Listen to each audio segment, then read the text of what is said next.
and welcome back. You currently find me in the woodshed, which has kind of become my outdoor workshop because I just enjoy being in here. It smells fantastic actually. The wood is actually drying brilliantly at the moment. I do have another tree that I do have to get, or I've promised I will take down and dispose of on a friend's property. Hence, I was out purchasing some items. I bought myself a new chainsaw blade, a petrol cap for my chainsaw, one of these that I've been after for a long time, which go by many different names. This one here, I believe, is what they call a bomb or grenade or something like that. But I have tried it and they do work exceptionally well, better than the standard wood wedges. I'm very pleased with that purchase. And to be honest with you, there's very little that can go wrong in a solid piece of metal of this nature and this kind of design. But I'm not here to talk about this. I'm here to talk about this. This was part of my purchase. It wasn't on my must-have, got to go and get. I walked past it actually, and I walked past it twice. Passing glance, went to get some sandpaper, came back, passed it again, and then I noticed the price. I do have the receipt, which I will show you, because that is the overriding reason it was purchased, and possibly the only reason it was purchased. But because I've got it, I'm going to take you along in a little walk around it, and we'll see what it can do and whether it lives up to the purchase price. And on top of that, could it be of any value to you in an outdoors environment, as in bushcrafting, wild camping, and just outdoor all-round activities. So we'll have a very quick little look at this hatchet, and it's made by Hercules. So bringing you to the receipt, there are other items, and it does actually say it's a diamond shaped log splitter, which I paid $6.69. But the actual hand axe and was, well, literally $9.99. You can see the X I've marked beside it, and you see I purchased it on the 26th of August, and it's from a local discount store within Cornwall itself. So there you go. There is no need to require any proof. I've proved to you that that was the price I paid for it. So let's get straight to it, and here it is in my hand, and you can see it there. The handle is surprisingly ergonomic, although you can actually feel the actual quality of wood isn't to the nature of a more expensive hatchet, and that's probably a given. But like I said, everything I talk about, we've got to remember £9.99 when we're discussing this one. It does have a nice flow, and the hand sits there, and it has a swollen neck before it goes into the head of the axe. Now, there's no lanyard hole. I do like to see one, primarily because I do actually use it. It has a very light, what I would call a kind of like a varnish on it, but it's very light.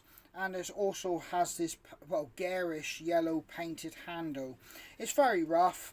It's not of any quality or, eye-pleasing kind of look or feel. And in fact, you can see runs and overspill in some areas and lack of paint in others.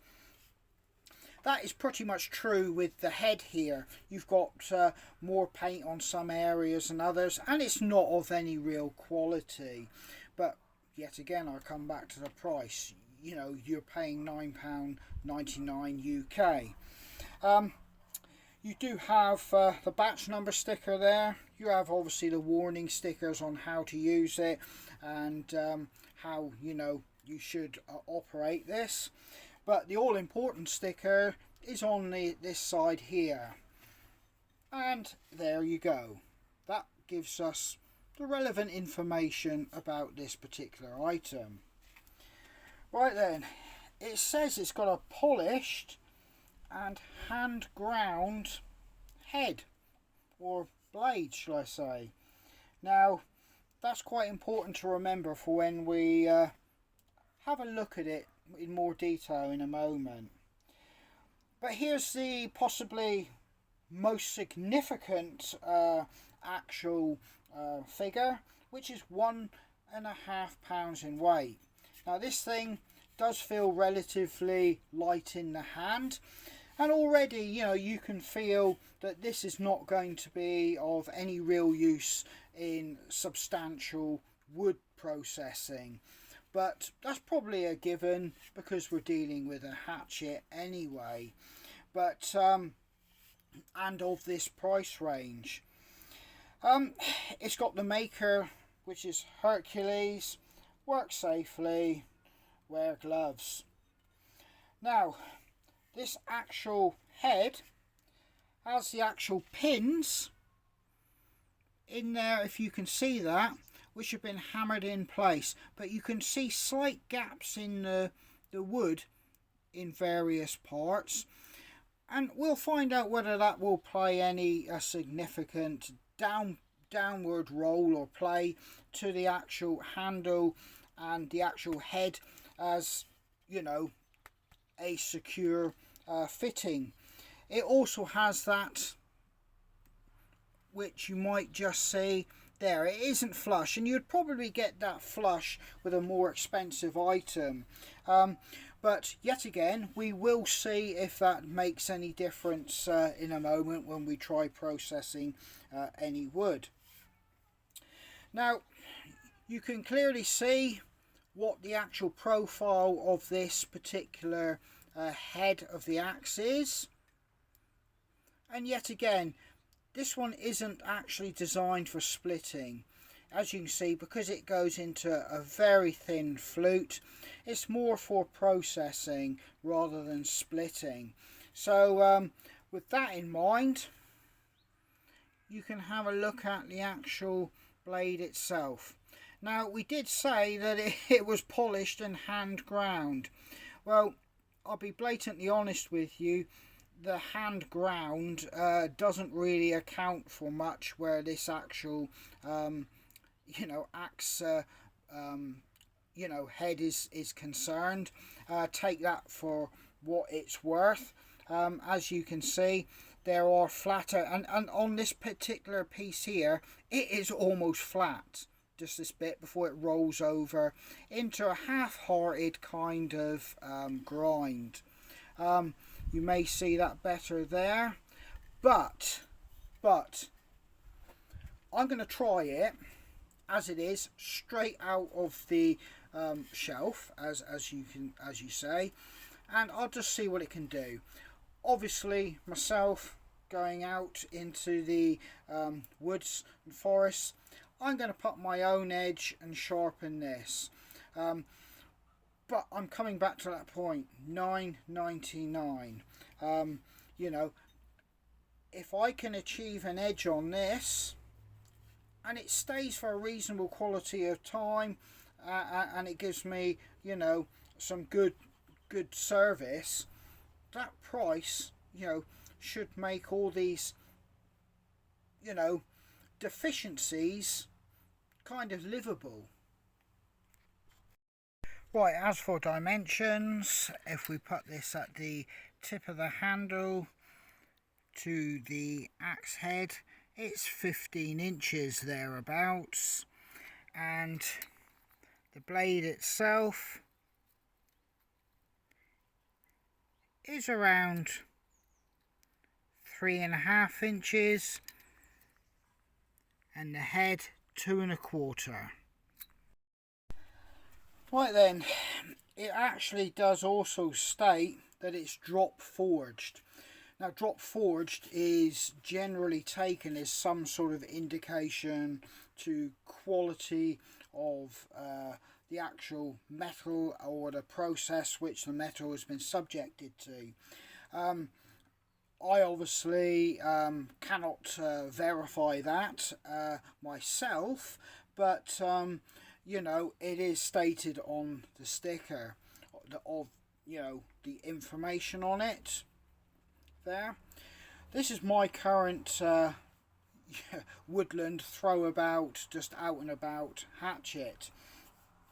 Yet again, another cheap one. I'm always dabbling at the bottom end of the market. But one thing I would like to say, this one is done obviously a long time. It's used and abused, and the owner before me used and abused it. And it's still going. Why am I putting this one alongside it? I'd just like to quickly show you a couple things. If I put them side by side there, you might just see the actual difference in the amount of metal in the head, and actually where it rolls back into the actual flute of the blade compared to this one. And you might just see, if I can get them side by side, you have a look, where is it to? This one here has a substantial more metal around it all than this one. Now, you know, I'm not going to state that that makes too much difference when you're dealing with this price range and what I'm going to do with them, but it's still a notable factor. Right then, let's see what this hatchet can do. This size here is something that would be normal for a hatchet of this size to deal with. So let's see how it performs.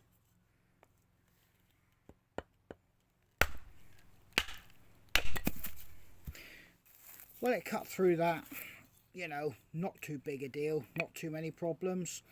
But let's try a slightly bigger size now. Right, here we go. Well, it went through that quite okay, but a duller blade isn't really too big an issue when you're dealing with stuff like this sort of diameter. I'm going to get some smaller stuff and see how well it will process that straight off the shelf. Well, I'm going to try and keep splitting this down, which you would possibly do in the field, to light a fire. Obviously I've got my safety stick, I don't want to get my hands anywhere near this, so, you know, let's see what it can do.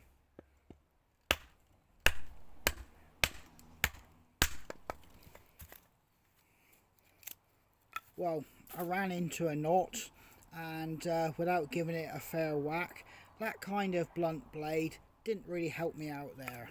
But, you know, let's go again.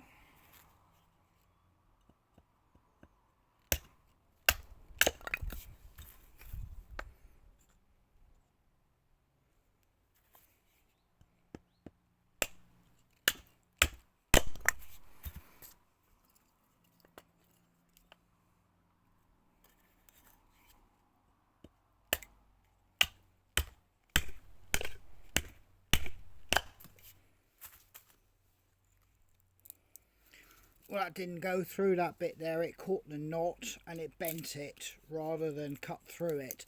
But like I said, that's down to this not having a reasonably sharp edge on it to start with. So yeah, I think that's pretty conclusive. So am I pleased with my purchase for $9.99? Well, yes I am. This is a good starting point for me. Like I said, to anybody purchasing one of these, I think it could be pot luck whether you get a good blade or grind on it or not to start with. But ultimately, I think that you would have to put or give it some attention to get it to a workable edge for yourself. There is no movement from the actual handle and head. Granted, it wasn't that big a load placed on all this, but yeah, I don't see any movement there, and I think it will cope with light woodland, forest or outdoor tasks. This is by no means something I would suggest you could continue putting under heavy load conditions, but for light work I should imagine, you know, it's going to serve me well. I'm going to put one caveat in this. This axe will be modified to my own taste and preferences, and I will do a further video what I do to produce that. But ultimately, buying straight off the shelf, I think for £9.99 you could possibly go and have yourself a little hatchet for outdoor use and wild camping and bushcrafting. Just get a sharpening stone, or get a friend who knows how to sharpen, to put a little bit of an edge on this, and you've got a very cheap tool that should serve you very well for light use in the woods, camping and bushcrafting hobbies that you may have. Yeah, so just to wrap it up, you do also get a little blade guard, which is of a synthetic nature with like an elastic strap that goes around the back of the head, which, you know, offers some degree of safety when transporting. I'm not quite sure how long this will last and the overall quality of it, but needless to say, it's still an item that came with it and it will be used with it.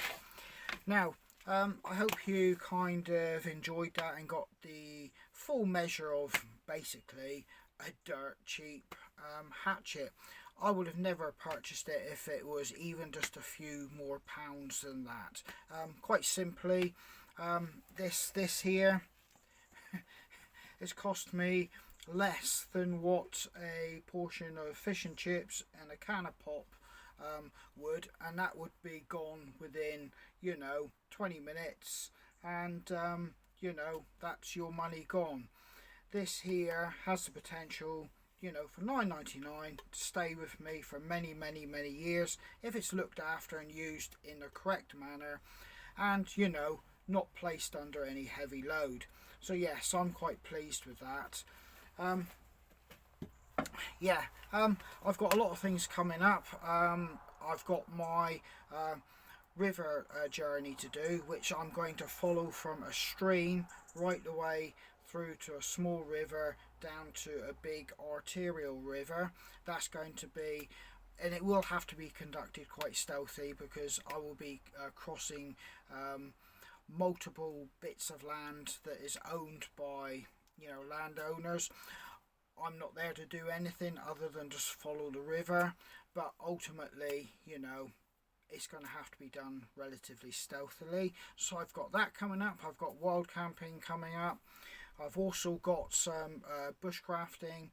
I've got more hiking, and in general just being out and about in nature. So you will get to see a lot more of me conducting those activities. So yeah, this is Andy. Oh, and I am getting or I'm actually under medical supervision to get this infection cleared up. You know, it's one of those things, you know, and so basically that should be gone within a week or two. So yeah, take care, and I'll see you out on the trail. And just for a bit of fun, I'm just going to split a piece of wood and let you see what this actually does. And it's not actually called a bomb or grenade.